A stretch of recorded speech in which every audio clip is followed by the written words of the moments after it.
નથી, પણ આ ચૂંટણી આપણા બેઠેલા તમામ લોકોની છે, આદિવાસી સમાજના અસ્તિત્વની ચૂંટણી છે, આ ભારતના આપણા વિસ્તારની જળ જંગલ જમીન માટેની ચૂંટણી છે, આપણા અધિકારીઓ માટેની ચૂંટણી છે। જ્યારે ભારત દેશ આઝાદ થયો અને બાબા સાહેબ આપણને અધિકારો આપ્યા, એ અધિકારો હવે છીનવાઈ રહ્યા છે। મિત્રો, આપણે નથી કહેતા, પણ એમના જ સંસદ સભ્ય બોલે છે કે 400 ની પાર આવે એટલે અમે બંધારણ બદલી નાખશું। શું તમે એમાં મંજૂર છો બંધારણ બદલવા માટે? મંજૂર છો? તો આપણે હવે સરકાર બદલવાની જરૂર છે, બંધારણ બદલવાની જરૂર નથી, સરકાર બદલવાની જરૂર છે।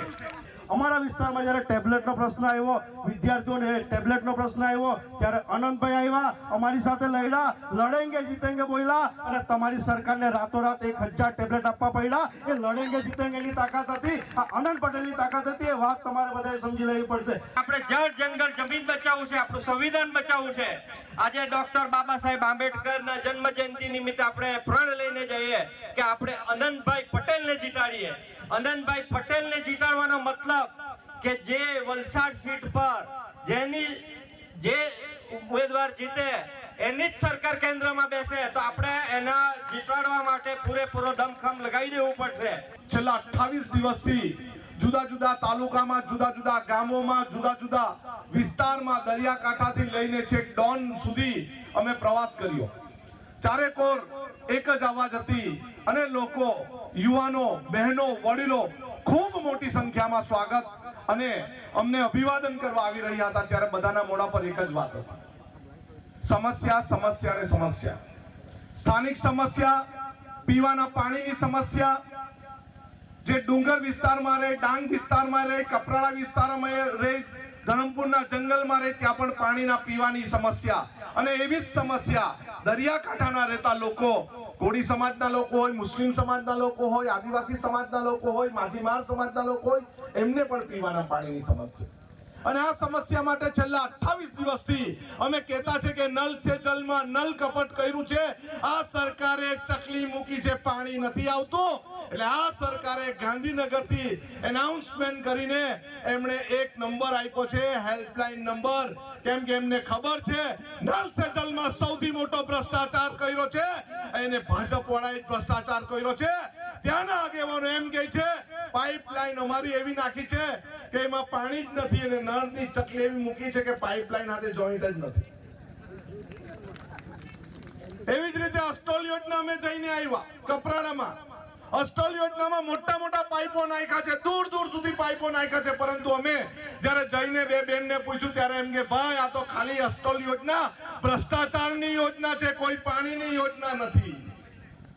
વાપી વિસ્તારના વાપીના ગામોમાં ગયા ત્યારે જોયું, બોરિંગમાં પાણી કાઢીને જોયું તો ત્યાં લાલ પાણી નીકળે, જે પીવામાં બી નહીં ચાલે અને જે ખાવામાં બી નહીં ચાલે અને ઘર વપરાશમાં બી નહીં ચાલે એવું પાણી નીકળે।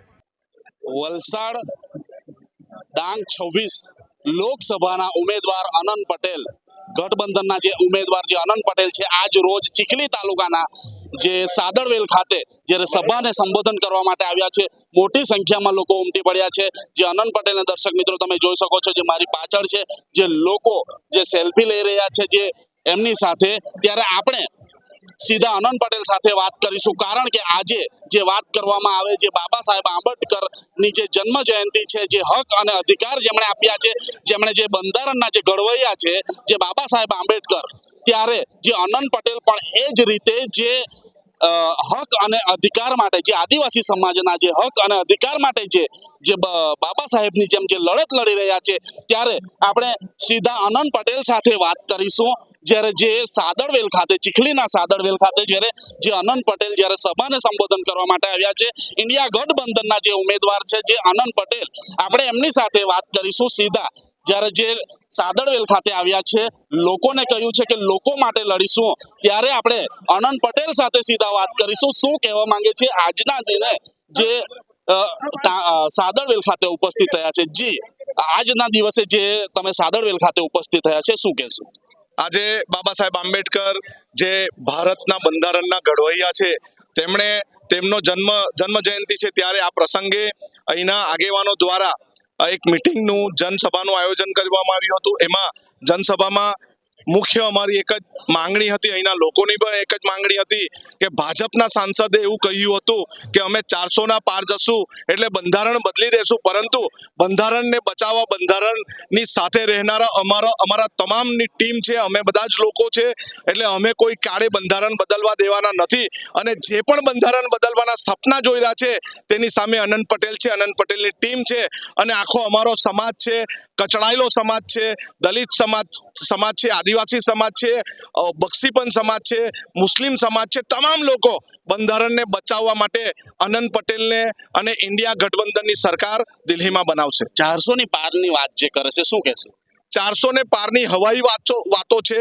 400 પાર પહેલા અનંત પટેલની વલસાડ લોકસભાની સીટ પણ આવે છે, એટલે અમે 400 પારના સપના જોતી પાર્ટી અને હવાઈ વાતો કરતી પાર્ટીને અમે હવાઈ વાતોનું છેદન કરશું.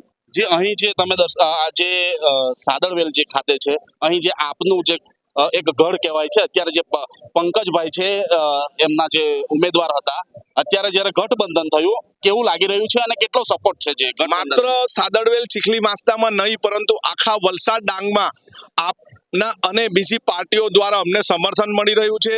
આમ આદમી પાર્ટીના તમામ કાર્યકર્તાઓ, હોદ્દેદારો અમારી સાથે ખભે ખભા મિલાવીને કામો કરી રહ્યા છે.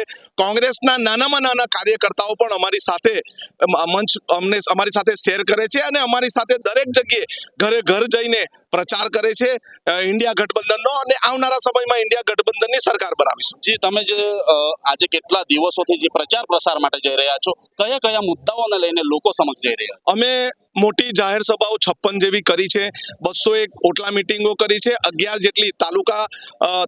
જેટલા તાલુકાઓમાં અમે સ્વાગત માટે બધાને મળ્યા, શુભેચ્છા મુલાકાત માટે મળ્યા છે, અને ઓટલા મિટિંગો એમ કરીને લગભગ 250 પાર ઓટલા મિટિંગો કરી છે. લોકોનો ખૂબ પ્રતિસાદ છે, દરિયાકાંઠાથી લઈને ડુંગર વિસ્તાર સુધીમાં અને છેક ઉમરગામથી લઈને વાંસદા સુધીના વિસ્તારમાં ખૂબ સારો પ્રતિસાદ છે. યુવાનો ખૂબ મોટી સંખ્યામાં જોડાઈ રહ્યા છે, અને સૌનું એક જ માંગણી છે કે આ વખતે અનંત પટેલની જીત અને ઇન્ડિયા ગઠબંધનની જીત થશે. લોકો કહી રહ્યા છે કે અનંત પટેલનો ચર્ચો અને ભાજપનો ખર્ચો, શું લાગે તમને? એ લોકોની એ વાત સાચી છે કે જે અમે લોકોના પ્રશ્નને વાચા આપી છે, સામાન્યમાં સામાન્ય પ્રશ્નને અમે વિધાનસભા સુધી લઈ ગયા છે, ત્યારે આજે પ્રોજેક્ટોના વિરોધમાં, વિનાશકારી પ્રોજેક્ટોના વિરોધમાં, જળ જંગલ જમીન બચાવવા, દરિયા કાંઠો બચાવવા, ઉદ્યોગોથી ત્રાહિમામ લોકોને બચાવવા માટે અમે નીકળી પડ્યા છે. ત્યારે લોકોમાં ચર્ચા તો હોય જ. અમારી પાસે ખર્ચા કરવાના બહુ પૈસા નથી, પરંતુ ચર્ચા કરવાની બહુ કિસ્સાઓ છે. શું લાગે, ખર્ચો કામ આવશે કે ચર્ચો જ ચાલે? ખર્ચામાં તો અમે પહોંચી નથી વળતા, પરંતુ અમારી સાથેના લોકો દરેક જગ્યાએ પોતાનો ફાળો કરીને ખર્ચો કરે છે. આજની સભાની વાત હોય કે અત્યાર સુધીની 50 જેટલી સભાઓની વાત હોય, પોતે જ પોતાનો ખર્ચો કરે છે, પરંતુ આ વખતે બધાએ જ મૂડ બનાવી લીધું છે. યુવાનો, બહેનો, ખેડૂતો, વડીલો, આગેવાનોએ મૂડ બનાવી લીધું છે કે આ વખતે અનંત પટેલને અને ઇન્ડિયા ગઠબંધનને જીતાડશે. નજીકના દિવસોમાં ફોર્મ ભરવા જઈ રહ્યા છો, ડિસિઝન ન્યૂઝ વતી લોકોને શું કહેશો? 16 તારીખે ફોર્મ ભરવાના છે, ત્યારે અમે મોટી સંખ્યામાં લોકોને કહીએ છીએ કે અનંત પટેલનો હાથ મજબૂત કરવા માટે તમે વલસાડ કોંગ્રેસ કાર્યાલય પર સવારે 10 વાગે પોતપોતાના આદિવાસી સમાજના તેમજ આગેવાનોની સાથે વાજિંત્રો લઈને આવો અને અનંત પટેલનો હાથ મજબૂત કરવા અને વલસાડને અનંત પટેલની તાકાત બતાવવા માટે દરેકે પોતે આવો, એવી મારી સૌને આમંત્રણ અને નિમંત્રણ છે. જે આ હતા જે અનંત પટેલ, જેમણે કીધું છે અને જે મેં પ્રશ્ન પૂછ્યો એ પ્રમાણે કે જે અનંત પટેલનો ચર્ચો અને ભાજપનો ખર્ચો, પણ એમણે પણ કીધું છે કે ચર્ચા જ ચાલશે, પૈસા તો આપણી પાસે નથી, પણ પ્રેમ છે લોકોનો, ત્યારે જીતીને જ બચાવશે, એવું એમના દ્વારા કહેવામાં આવ્યું. સાદળવેલ ખાતે જ્યારે આપણે આવ્યા છે, ત્યારે જે ઇન્ડિયા ગઠબંધન થયું છે, ત્યારે જે અહીંના જે આપના જે આગેવાન છે અને આદિવાસી સમાજના પણ આગેવાન છે, આપણે એમની સાથે વાત કરીશું. આજે જ્યારે સાદળવેલ ખાતે જ્યારે પ્રચાર પ્રસાર માટે અનંતભાઈ આવ્યા છે, ત્યારે આપણે એમની સાથે વાત કરીશું. જી, શું કહેશો અનંતભાઈ માટે? આનંદભાઈને કીધું તેમ આ વલસાડ લોકસભા નહીં, પણ આખું આજે ગુજરાતથી લઈને આખા દેશમાં એમની ચર્ચા છે અને એમને ઓળખે છે. જ્યારે ધવલ પટેલ જે ભારતીય જનતા પાર્ટીનો ઉમેદવાર છે, એમણે હજુ તો એમના કાર્યકરોને પોતાની ઓળખ આપી રહ્યા છે અને કદાચ ચૂંટણી પત્તા એમના કાર્યકરો ઓળખી રહેશે.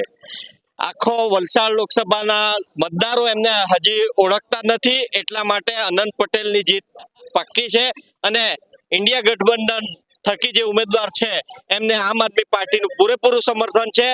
કપરાડા, ધરમપુર, વાંસદા અને ડાંગ આમ આદમી પાર્ટી કોંગ્રેસના વોટની જો ગણતરી કરવામાં આવે તો ઓલરેડી એ ચારે ચાર વિધાનસભામાં ભાજપની હાર થાય છે. એટલા માટે અમારે મહેનત માત્ર વલસાડ, પારડી અને ઉમરગામમાં કરવાની છે અને એ મહેનત આજે યુથ આજે અનંતભાઈ સાથે છે એ કરવા સક્ષમ છે. અહીંથી તમે ચેતરભાઈ સુધી જ્યારે પ્રચાર પ્રસાર માટે ગયા છો, આનંદભાઈ માટે કેવો પ્રચાર? અનંતભાઈ સાથે અત્યારે જ વાત થઈ છે. અનંતભાઈને કીધું છે કે અમને એક વિસ્તાર સોંપી દેવો, એમની સંપૂર્ણ જવાબદારી અમારી રહેશે. અમે ડોર ટુ ડોર જઈને એમનો પણ પ્રચાર કરશું અને અનંતભાઈની જે ઈચ્છા છે કે આ વાંસદા વિધાનસભામાંથી 1 લાખ વોટથી આગળ નીકળવું છે તો અમે એ કરીને બતાવશું. જે આજે ગઠબંધનના લઈને જ્યારે વાત કરી ત્યારે જે પંકજભાઈએ પણ કીધું અને જ્યારે જે ડબલ એન્જિન સરકારની વાત કરે તો આનંદભાઈ સાથે ડબલ પંકજ પણ છે, ત્યારે જેઓ એવો પણ મહેનત કરશે અને એમને જીતાડશે. આપણી સાથે જે ખાંભડાથી જે રૂડી ગામ સભાના અધ્યક્ષ જે રમેશભાઈ છે, આપણે એમની સાથે વાત કરીશું આજના દિને. જી આનંદભાઈને જે ગઠબંધનના લઈને ઉમેદવાર જાહેર કર્યો છે, શું કહેશે? સૌથી પહેલા તો આનંદભાઈની ઉમેદવારી આદિવાસી સમાજ અને આ વિસ્તાર માટે ખુશીની વાત છે. કારણ કે આપણી જે ઈચ્છા હતી કે લોકસભાની અંદર આપણા વિસ્તારના પ્રશ્નો, આપણા વિસ્તારની જે સમસ્યા છે એને રજૂઆત કરનાર અત્યાર સુધીના કોઈ પણ સાંસદે સંસદમાં ઉભા થઈને રજૂઆત કરી નથી. ફક્ત અને ફક્ત આપણા વિસ્તાર માટે વિનાશકારી જે પ્રોજેક્ટો સંસદમાં પસાર થઈ રહ્યા હતા ત્યારે એમનો વિરોધ કરવાની જગ્યાએ ફક્ત પાટલી થપથપાવવાનું, ઊંચાંગરી કરવાનું કામ કર્યું છે. એટલે અમને ખૂબ લાગણી છે, આનંદભાઈ માટે ખૂબ લાગણી છે. કારણ કે આનંદભાઈએ આ વિસ્તાર માટે વિધાનસભામાં અવારનવાર અવાજ ઉઠાવ્યા છે, રોડ રસ્તાથી લઈને સમસ્યા માટે અવાજ ઉઠાવ્યા છે, જ્યાં જ્યાં જરૂર પડે તો કચેરીઓમાં જઈને આંદોલન કર્યા છે. એટલે અમારી ખૂબ એવી ઈચ્છા છે કે આનંદભાઈ લોકસભામાં પૂર્ણ બહુમતી સાથે ચૂંટાઈને જાય અને આપણા વિસ્તારના જે પ્રશ્નો છે ત્યાં એમની ધારદાર રજૂઆત કરે. ને આનંદભાઈ પર અમને પૂરેપૂરો વિશ્વાસ છે, આનંદભાઈ પર પૂરેપૂરો ગર્વ છે. આ વિસ્તારના આદિવાસી લોકો, આ વિસ્તારના અન્ય સમાજના લોકો આનંદભાઈને ખૂબ દિલથી આશીર્વાદ આપશે એવી આપના માધ્યમથી હું લોકોને જણાવું છું. જે આ હતા જે ખાંભડા ગામના અને આદિવાસી સમાજના આગેવાન છે, એવો પણ કીધું કે જે આનંદભાઈ પટેલ છે આદિવાસી સમાજ નહીં પણ જે બીજા અન્ય સમાજના પણ અવાજ બને છે અને અવાજ ઉઠાવે છે. ત્યારે દિલ્હી સુધી જઈને એ અવાજ બનશે લોકોનો. ત્યારે આનંદભાઈ જ્યારે વિજેતા થશે એવું એમના દ્વારા કહેવામાં આવે. લોકસભાની જે ચૂંટણીની જે ચર્ચાઓ ચાલી રહી છે ત્યારે જે પંકજભાઈના જ્યારે ગઢમાં આજે જે સાદરવેલ ખાતે જ્યારે આજ રોજ જ્યારે આનંદ પટેલની સભા સંબોધાઈ ત્યારે આપણે સીધા પંકજભાઈ સાથે વાત કરીએ. કારણ કે જે આપના કેન્ડિડેટ છે, આપના ઉમેદવાર છે અને ગઠબંધન થયું છે ત્યારે આજે આનંદ પટેલને સપોર્ટ કરી રહ્યા છે. આપણે સીધા પંકજભાઈ સાથે વાત કરીશું. જી પંકજભાઈ, આનંદ પટેલ જ્યારે ઉમેદવારી હવે કરવા જઈ રહ્યા છે, શું કહેશો આનંદભાઈ માટે?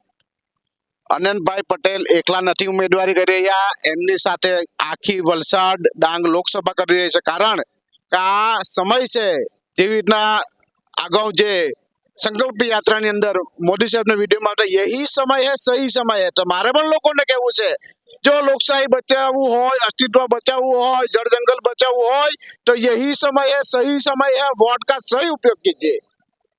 એટલા માટે આ વખતે અમે આનંદભાઈને એકદમ બહુમતીથી, ખાસ કરીને વાંસદા વિધાનસભામાં પૂરેપૂરા ખભા મિલાવીને પૂરા સહયોગથી અમે જંગી બહુમતીથી આ વિસ્તારની અંદરથી કાઢીશું. ને મારા મિત્ર કલ્પેશ પટેલ પણ ધરમપુરથી જંગી બહુમતીથી કાઢશે. ત્યારે આ 2 વિધાનસભાની લીડથી જ હું તો માનું કે પ્લસ થઈ જશે. અને આપણી જે લોકશાહી અને બંધારણ બચાવવાની વાત છે, આનંદભાઈ પટેલને આપણે દિલ્હી મોકલાવાથી આપણે એકદમ ભારપૂર્વક આપણી વાતો રજૂ કરશે અને બંધારણ બદલવાની વાતો અટકી જશે. કેવા પ્રયત્ન કરશો એમને જીતાડવા માટે? લોકો સમક્ષ કેવી રીતે જશો તમે? આનંદભાઈનું નામ જ એક કાફી છે.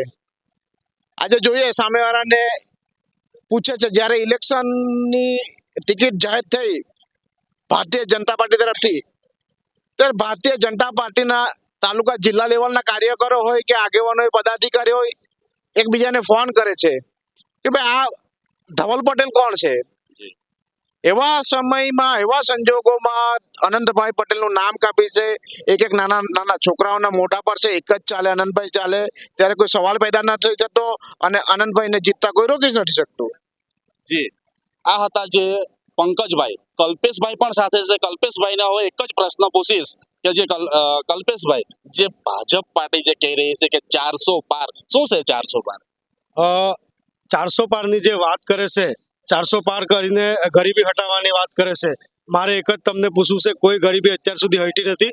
અત્યાર સુધી પણ સરકાર એ લોકોની જ હતી.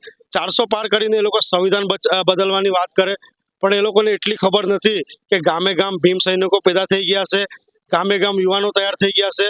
અમારો ઇતિહાસ બદલવાની વાત નહીં કરતા, એ તો અમારો ઇતિહાસ બદલવાનો, અમે ભૂગોળ પણ બદલી રાખવાની તાકાત રાખીએ છીએ. જે આ હતા જે કલ્પેશ પટેલ, જેઓ જે સંવિધાન બદલવાની જે વાત કરી રહ્યા છે, પાર્ટી એમને પણ ચેલેન્જ કરી છે, સંવિધાન બદલવા નહીં દેશું એવું એમના દ્વારા કહેવામાં આવ્યું છે અને અનંત પટેલને જંગી બહુમતીથી જીતાડશું એવી વાતો કરી રહ્યા છે. આવનાર સમય હવે બતાવશે કે શું થશે. હજુ આવનાર સમય બાકી છે, સમય જ બતાવશે કે શું થશે. ડિસિઝન ન્યૂઝના બીજા વિડીયો જોવા માટે ચેનલ સબસ્ક્રાઇબ કરો અને બેલ આઇકન બટન પર જઈ ક્લિક કરો. સ્વતંત્ર અને આઝાદ પત્રકારત્વની મદદ કરવા નીચે આપેલા થેન્ક્સ બટન પર જઈ ક્લિક કરો. મદદની કિંમત નિશ્ચિત કરો અને ડિસિઝન ન્યૂઝની આ સફરમાં અમારા સાથી બનો.